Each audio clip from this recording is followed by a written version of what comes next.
Okay, breakfast. What did you eat this morning? Is it expensive? Or is it delicious? Or is it made from your mother or your father?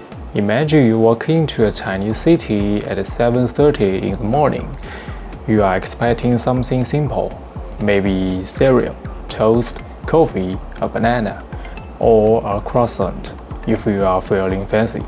But instead, the street is already alive, steam is rising from bamboo baskets, someone is frying long golden steaks of dough. A line of office workers is waiting for a hot soy milk. A grandmother is choosing buns for her grandson.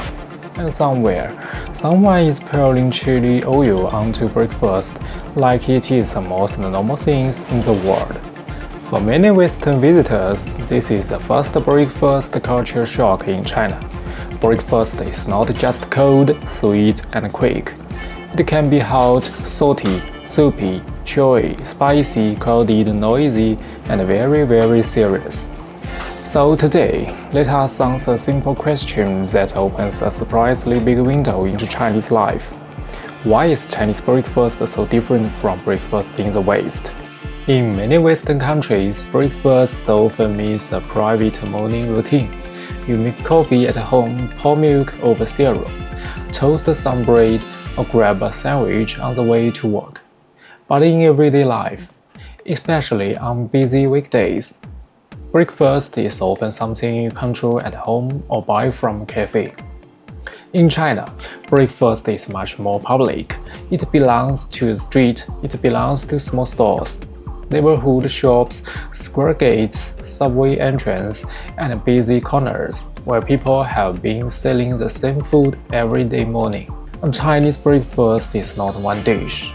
It is an entire system: soy milk and youtiao, steamed buns, noodles, pancakes, and dumplings. And that is the first big difference in the West. Breakfast often asks, "Why do I want to with my coffee?" In China, breakfast asks, "What is my city cooking before the day even begins?" The conflict is not really about taste. It is about what a breakfast is supposed to do. For many Western people, breakfast is often light, convenient, and sometimes sweet. It wakes you up gently. A bowl of cereal, a yogurt, a smoothie, or a cup of coffee can feel enough. The meal is built around speed and caffeine.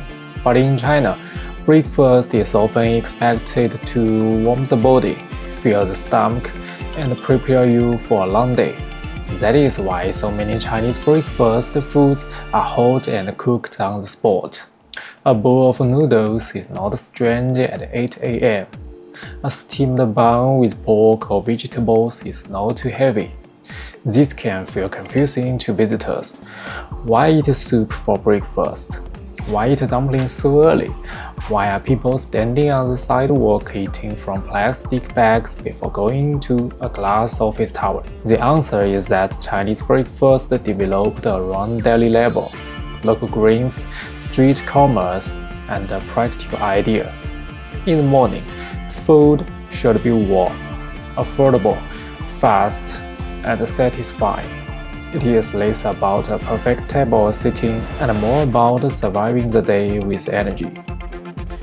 One of the deep-seated ideas behind Chinese breakfast is a preference for hot, cooked food. This is not only about flavor. It is connected to traditional ideas of comfort, digestion, and balance. For a long time, many Chinese families believed that warm food and warm drinks were gentler for the body, especially in the morning. Even today, you can hear this in the way people talk about breakfast. A hot bowl of congee feels safe.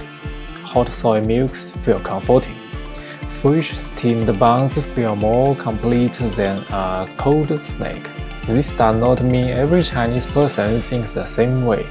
China is huge and habits vary, but the pattern is easy to see. Breakfast is usually cooked, steamed, boiled, fried, and freshly heated. Cold food can feel unfinished, almost like the morning has not started. Another key word is feeling. In older China, many people faced physically demanding jobs and long school days. Breakfast had to last. That is why carbohydrates are everywhere. Wheat isonos gives you buns, pancakes, noodles, and dumplings. Rice in the sauce gives you congee, rice noodles, and rice rolls. These foods are affordable, filling, and easy to produce in large amounts. So, when you see someone eating a big bowl of noodles at 7 a.m., think about it as a fuel tank. China breakfast is designed to carry you into the day. Let's look at some classic examples. First, soy milk and youtiao. This combination is one of the most iconic Chinese breakfasts. Soy milk is warm, slightly sweet, or unsweetened. Youtiao is a long-fried dough steak, crispy on the outside and soft inside. Many people dip the youtiao into soy milk, a little like dipping a dough into coffee, but with a totally different flavor. There are baozi, or steamed buns. Baozi may look simple, but they are breakfast engineering. A soft wheat, ripe whole meat, vegetables, mushrooms, red bean paste, or other fillings. It is portable, cheap, hot, and easy to eat while walking. For early commuters, the baozi is almost perfect. And then we have noodles. To some Western viewers, noodles for breakfast may sound like eating spaghetti at sunrise, but in many Chinese cities, noodles are the morning standard. In Wuhan, hot dry noodles are breakfast legend. In Chongqing, people may start the day with spicy noodles. In parts of the Northwest, a bowl of beef noodles in the morning can feel completely normal. The point is that breakfast is regional, and each place turns local food logic into a morning ritual. This is why Chinese breakfast can be hard to summarize. It is not a menu, it is a map. Now we need to talk about the real hero of Chinese breakfast, the breakfast store. In many Western cities, the morning food economy is shaped by cafes, bakeries, supermarkets, and fast food chains. In China, those exist too, but the traditional breakfast store still plays a huge role. It might be a tiny shop with 3 tables. It might be a cart that appears every morning and disappears before lunch. It might be a family business where the owner remembers regular customers. Breakfast stores are fast because they have to be. The customer is usually on the way somewhere, to school, to work, to the bus stop, to a subway. You point, pay, grab, and go. But at the same time, these stores create community.